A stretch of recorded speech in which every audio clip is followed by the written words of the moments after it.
Hello everyone. Before we begin tonight's haunting tale, make sure to like this video and subscribe to the channel so you never miss a moment of the fear. Let us know in the comments where you're watching from and what time the unknown feels closest to you. Now, settle in, dim the lights, and let the whispers of the unknown guide you through the eerie corridors of our story. Ready to face the darkness? The town of Brackenmore was the kind of place that seemed suspended in time. Nestled in a valley surrounded by rolling hills and dense woods, it had an air of quiet permanence, as though the outside world had forgotten it existed. The cobblestone streets were lined with weathered buildings that bore the marks of centuries, their facades faded but sturdy. Among them stood the Brackenmore Library, an imposing structure of dark stone and arched windows that loomed over the town square like a silent guardian. The library had always been a source of fascination and unease for the townsfolk. Its towering shelves held an extensive collection of ancient tomes and manuscripts, many of which predated the library's construction. Rumors swirled about its origins, with some claiming it had been built atop the ruins of an older, darker place. Others whispered of strange occurrences, books rearranging themselves overnight, the faint sound of whispers echoing through the halls, and, most chillingly, the occasional sighting of glowing crimson eyes peering out from the shadows. For Eleanor Winters, the library was both a refuge and a mystery. A recent graduate with a degree in archival science, she had returned to Brackenmore after years away, drawn by the offer of a job as the library's assistant curator. The position was ideal, quiet, steady work in a place she had loved as a child. But as she stepped through the heavy oak doors on her first day, a shiver ran down her spine. The air inside was cool and still, carrying the faint scent of aged paper and varnished wood.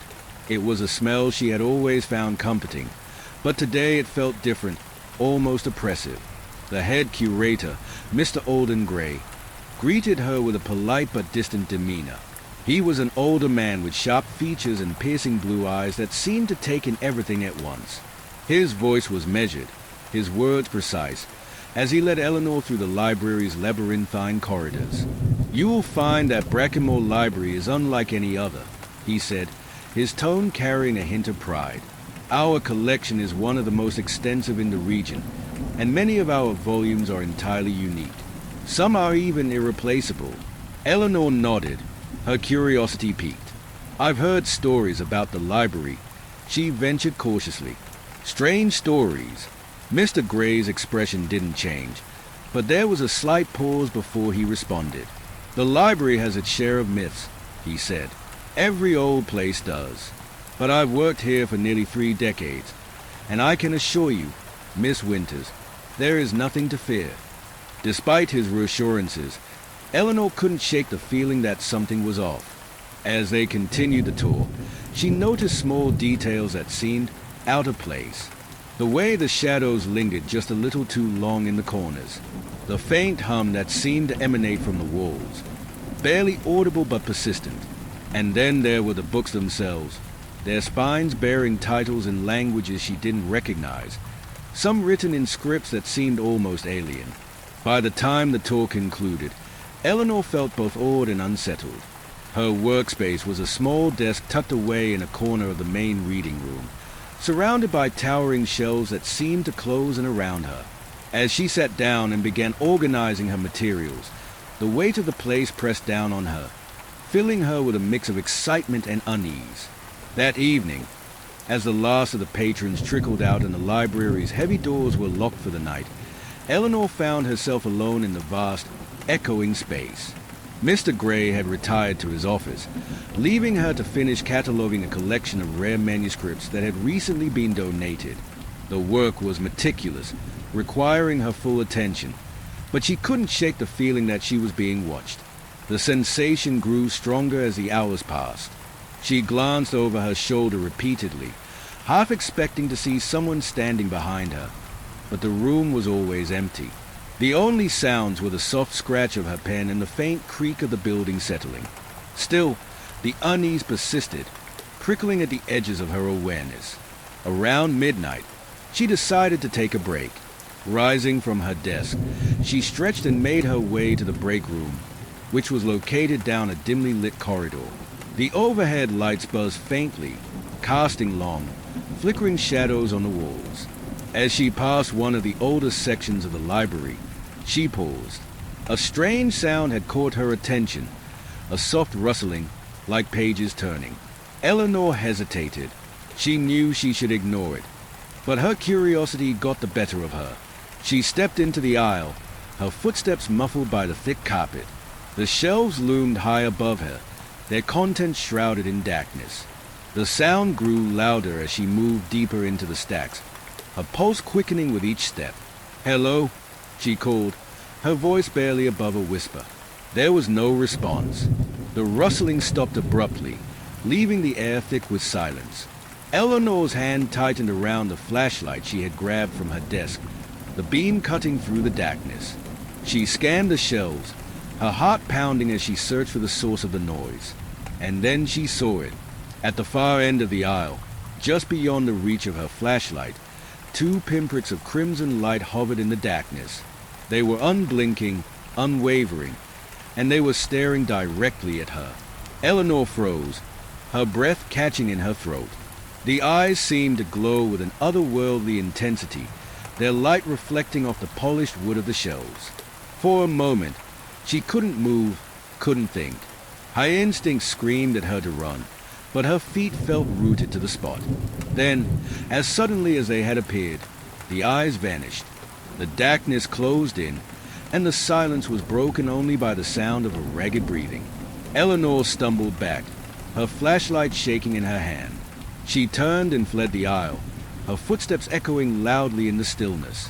She didn't stop until she reached her desk, her chest heaving as she tried to catch her breath. The library was silent once more, but the image of those eyes was burned into her mind. "It's just your imagination," she told herself, her voice trembling. "You're tired, that's all." But deep down, she knew that wasn't true. Something was in the library with her, something that didn't belong. The next morning, Eleanor arrived at the library early, determined to put the events of the previous night behind her. The sunlight streaming through the arched windows made the space feel almost cheerful, the lingering shadows banished by the warmth of the day. But as she sat at her desk, reviewing her notes, she couldn't shake the feeling that she had stepped into something far greater than she understood. Mr. Gray appeared shortly after, his demeanor as composed as ever. He studied her with a keen eye, his expression unreadable. "You look tired, Miss Winters," he remarked. "I trust you're finding your work manageable." Eleanor hesitated before nodding. "Yes, Mr. Gray, everything's fine." He didn't press further, but his gaze lingered on her for a moment longer than necessary. As he turned to leave, Eleanor felt a pang of unease. She had the distinct impression that he knew more about the library's secrets than he was letting on. As the day wore on, Eleanor immersed herself in her work, cataloging a set of rare books that had been locked away in the library's archives. The titles were unfamiliar, their contents written in languages she couldn't decipher.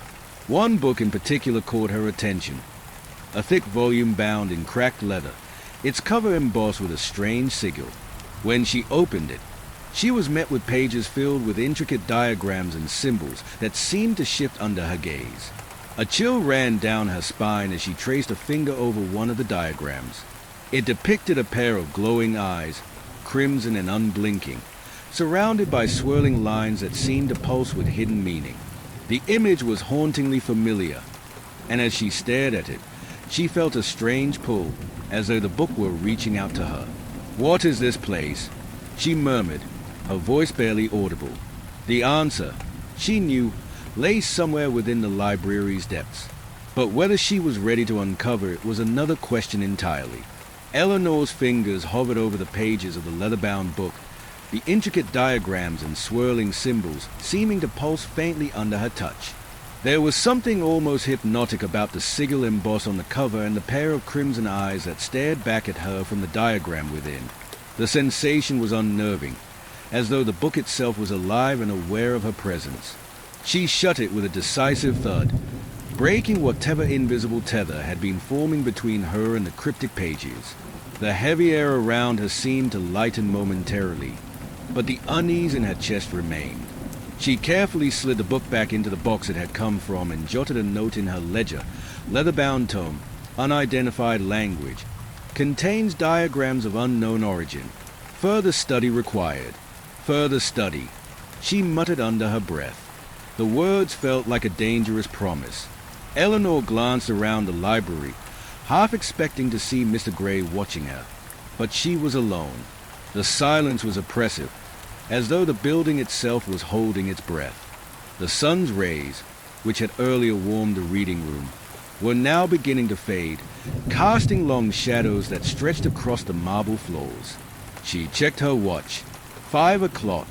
Closing time was still an hour away, but the library had grown eerily quiet, the last of the day's visitors having already left. Determined to shake off her growing unease, Eleanor rose from her desk and began shelving some of the books she had been working on. As she moved through the aisles, the towering shelves seemed taller than usual, their contents looming over her like silent witnesses. The faint hum she had noticed on her first day returned, low and rhythmic, like a heartbeat reverberating through the walls. Her steps faltered as she approached a section of the library she hadn't explored before. The plaque at the top of the aisle read "Restricted Archives" in faded gold letters.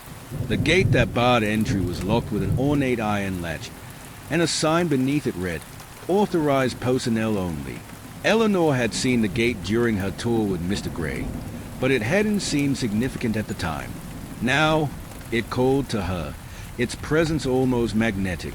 She shook her head and turned away. Curiosity was one thing, but she wasn't about to break the rules on her second day. Still, the hum seemed to grow louder as she walked away, a faint vibration that lingered in her chest. By the time the library closed, Eleanor was exhausted. She had spent the last hour cataloging more manuscripts, her mind constantly drifting back to the leather-bound tome and the restricted archives. She bid Mr. Gray good night as she left, his polite nod giving her little comfort. The town square was empty as she stepped outside, the cobblestones slick with the remnants of an earlier rain. The streetlights cast weak pools of light, and the library's dark silhouette loomed behind her like a watchful guardian. Eleanor's apartment was only a few blocks away, a modest space above a bakery that filled the air with the comforting scent of freshly baked bread. As she climbed the narrow staircase to her door, she couldn't shake the feeling that she was being followed. She glanced over her shoulder repeatedly, but the street was empty. Still, the sensation lingered, gnawing at the edges of her awareness. Once inside, she locked the door behind her and double-checked the latch. Her apartment was warm and inviting, its walls adorned with framed photographs and shelves lined with books. Normally, it was her sanctuary, but tonight it felt different. She drew the curtains and turned on every light, as if the brightness could banish the unease that clung to her. She spent the evening trying to distract herself, flipping through television channels and sipping tea. But her thoughts kept circling back to the library, to the leather-bound book, and to the crimson eyes. When she finally went to bed, her dreams were restless and fragmented. She saw the sigil from the book, its swirling lines shifting and twisting like smoke. The crimson eyes were there too, watching her from the darkness, their glow burning into her mind. She woke with a start, her heart pounding. The clock on her nightstand read 3:17 a.m. The room was silent, but the feeling of being watched was back, stronger than ever. She sat up, her eyes scanning the shadows that filled the corners of her room. Nothing moved, but the sensation refused to fade. Eleanor forced herself to lie back down, pulling the blankets up to her chin. She closed her eyes and willed herself to sleep, but it didn't come easily. When she finally drifted off, the crimson eyes followed her into her dreams. The next morning, Eleanor arrived at the library earlier than usual. The streets were quiet, the town still waking up as she unlocked the heavy oak doors and stepped inside. The library was bathed in the soft light of dawn, the shadows from the night before replaced by a serene stillness. But the unease from her dreams lingered, and she couldn't shake the feeling that she was stepping into something far larger than she could comprehend. Mr. Gray arrived shortly after, his demeanor as composed as ever. "Good morning, Miss Winters," he said, his sharp eyes briefly flicking over her face. "You look rested." Eleanor forced a smile. "Good morning, Mr. Gray. Ready for another busy day." He nodded and headed to his office, leaving her to her work. She spent the morning organizing the day's tasks, but her thoughts kept drifting back to the restricted archives. The gate's ornate latch seemed to taunt her every time she passed it, a silent challenge she couldn't ignore. She tried to focus on cataloging, but her curiosity was relentless.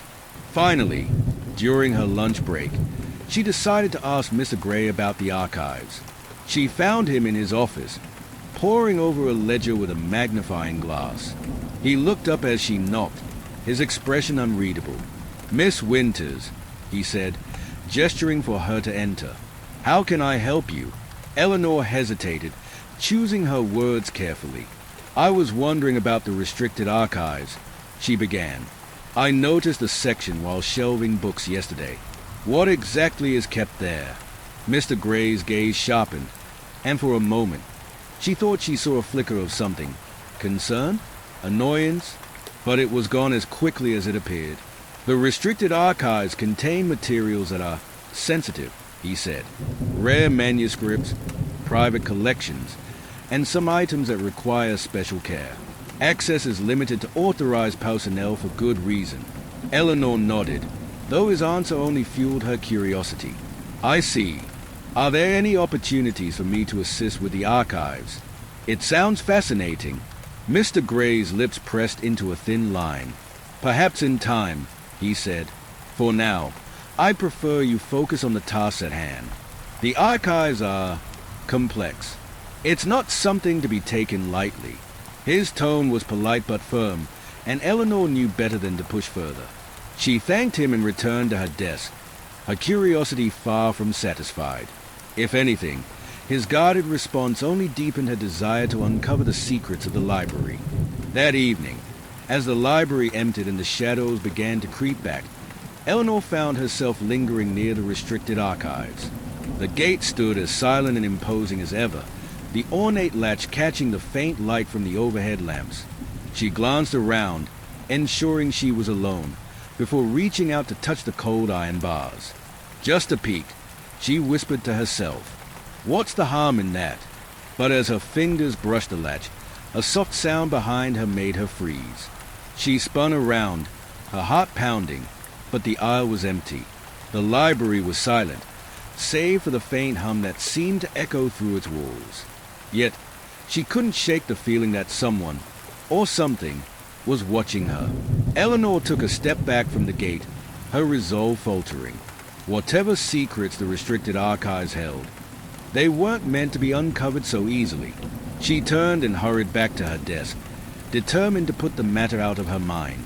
But as she packed up for the night, she couldn't ignore the faint vibration that still lingered in her chest, a subtle reminder that the library's mysteries were far from ordinary.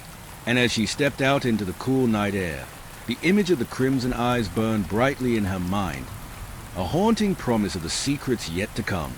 The following morning, Eleanor woke with the remnants of her unsettling dreams still lingering at the edges of her mind. The sigil, the eyes, and the strange pull of the restricted archives haunted her thoughts as she prepared for another day at the library.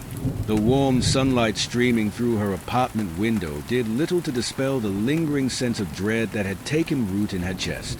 Arriving early at the library, Eleanor found herself standing before the towering oak doors with a mixture of anticipation and trepidation. The previous night's encounter near the archives had left her shaken, but it had also stoked the flames of her curiosity. She needed answers, and she was determined to find them, no matter how unsettling the journey might become. Inside, the library felt as imposing as ever, the faint hum she had come to associate with the building's strange energy already present. She set her belongings at her desk and began her morning routine, cataloging a new shipment of books that had arrived from an estate sale. The work was meticulous, and for a time, it allowed her to push aside her unease. But as the morning wore on, Eleanor couldn't help but feel the pull of the restricted archives. The gate loomed in her peripheral vision, a silent sentinel guarding its secrets. Every so often, she would catch herself glancing in its direction, her thoughts wandering to the forbidden collection beyond. Miss Winters, Eleanor jumped, her heart racing as she turned to see Mr. Gray standing behind her. His sharp gaze was fixed on her, his expression unreadable. "Good morning, Mr. Gray," she said, forcing a smile. "You startled me." "My apologies," he replied, though his tone carried no warmth. "I noticed you were distracted. Is everything all right?" Eleanor hesitated, unsure of how much to reveal.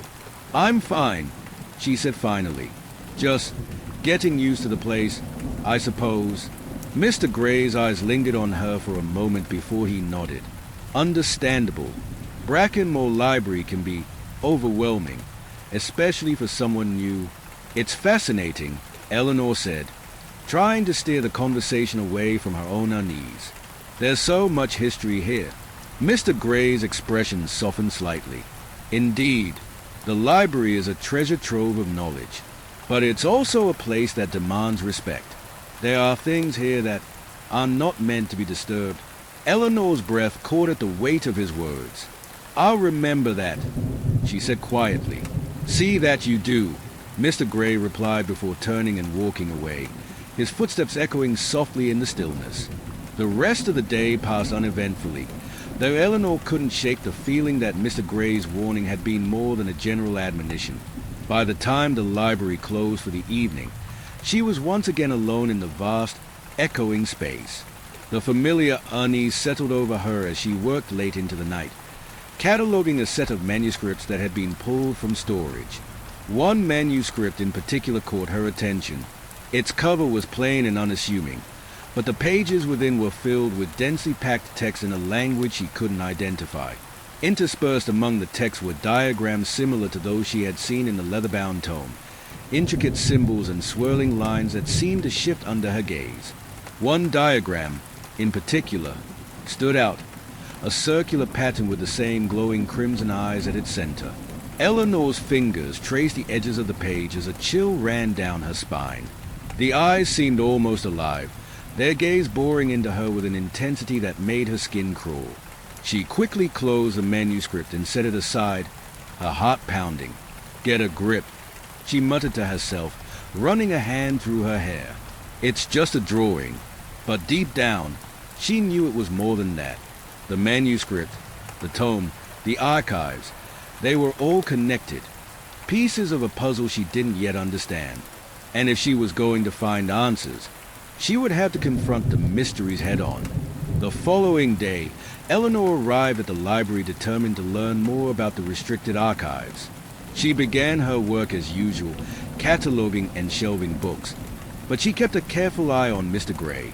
She needed an opportunity to explore the archives without drawing his suspicion, and she suspected that such an opportunity would be rare. Her chance came just after lunch. Mr. Gray received a phone call and retreated to his office, the door closing firmly behind him. Eleanor glanced around the library, ensuring she was alone, before making her way to the gate. The latch was cold under her fingers, its intricate design both beautiful and forbidding. She hesitated for a moment, her heart pounding, before giving it a tentative push. To her surprise, the gate swung open silently, revealing a narrow staircase that descended into darkness.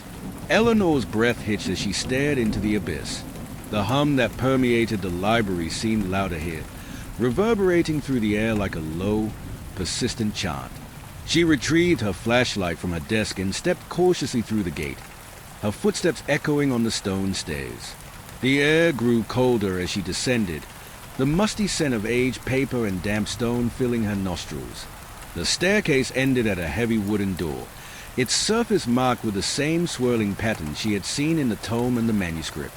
Her fingers trembled as she pushed it open, revealing a vast underground chamber filled with shelves that stretched high into the shadows. The restricted archives were unlike anything she had ever seen. The books and artifacts housed here exuded an aura of ancient power, their presence almost tangible. Many of the items were locked in glass cases, their labels written in languages Eleanor couldn't begin to decipher. The hum was deafening now, a rhythmic pulse that seemed to sync with her own heartbeat. As she wandered deeper into the archives, a strange sensation washed over her. It was as though the room were alive, its energy pressing against her from all sides. A flashlight beam landed on a small alcove at the far end of the chamber, where a single pedestal stood beneath a glass dome. Inside was a book bound in black leather, its cover emblazoned with the now familiar sigil of the Crimson Eyes. Eleanor's breath caught as she approached the pedestal. The hum seemed to intensify, the air vibrating with an almost palpable force. Her fingers hovered over the glass dome, her mind racing with a mixture of fear and curiosity. "What are you?" she whispered, her voice barely audible. The answer, she knew, lay within the pages of the book. But as her hand moved to lift the dome, a sharp sound behind her made her freeze. She spun around, her flashlight beam cutting through the darkness, but the chamber was empty. The hum had stopped, leaving an oppressive silence in its wake. "Miss Winters." The voice was low and firm, and Eleanor's stomach dropped. Mr. Gray stood at the entrance to the archives, his expression unreadable. "What are you doing down here?" he asked, his tone carrying a note of warning. Eleanor's mind raced for an explanation. I was curious," she admitted. "I didn't mean to intrude." Mr. Gray's gaze hardened. "The restricted archives are off limits for a reason," he said. "There are things here that are not meant to be disturbed." Eleanor nodded, her cheeks flushing with embarrassment. "I understand. I'm sorry." He studied her for a moment longer before gesturing for her to follow him. "Come," he said. "There's something you need to see." Eleanor's heart raced as she followed Mr. Gray out of the archives, the mysteries of the chamber lingering in her mind. Whatever he was about to show her, she knew it would only deepen the enigma of Brackenmore Library and the crimson eyes that haunted its shadows. The atmosphere in the library shifted the moment Eleanor stepped back into the main hall with Mr. Gray. Though the air remained cool and still, the energy surrounding them was charged, as if the library itself was aware of their movements. Mr. Gray's stern silence as he led her to his office only heightened her anxiety. She clutched her flashlight tightly, its weight a small comfort against the unknown that loomed ahead. Once inside, Mr. Gray closed the door firmly and gestured for Eleanor to sit in one of the leather chairs across from his desk. The room was dimly lit, the only illumination coming from a green-shaded lamp that cast an eerie glow over the cluttered surface. Stacks of books and papers covered every inch, but Eleanor's attention was drawn to a single object sitting in the center of the desk, an ornate key made of blackened iron, its surface etched with intricate patterns that seemed to shift in the light. "You ventured where you shouldn't have," Mr. Gray said, his voice low and steady. "The restricted archives are not a curiosity to be indulged. They are a responsibility, a burden that few are equipped to bear." Eleanor's cheeks flushed. "I'm sorry," she said quickly. "I didn't mean to overstep. I felt like I needed to understand." Mr. Gray's sharp gaze softened slightly. He leaned back in his chair, steepling his fingers as he studied her. "And what do you think you need to understand, Miss Winters?" Eleanor hesitated, the weight of her thoughts pressing down on her. "The symbols," she began. "The sigil, the eyes, they are everywhere. In the manuscripts, in the books, even on the gate to the archives. What do they mean? And why does it feel like they are watching me?" For a long moment, Mr. Gray said nothing. Then he reached for the key on his desk, holding it up so the faint light caught its surface. "What you've encountered is only the beginning," he said. "Brackenmore Library is not just a repository of knowledge. It is a gateway, a nexus point where the barriers between worlds are thin. The symbols you've seen are wards, placed there to protect us from what lies beyond." Eleanor's pulse quickened. "What lies beyond?" she asked, her voice barely above a whisper. Mr. Gray's expression darkened. "The Crimson Eyes," he said, "a force older than this library, older than the town itself. It has no name, only the presence it exerts. It feeds on curiosity, on fear, and on the unwary who stray too far into its domain." The word sent a chill down Eleanor's spine. "Have you seen it?"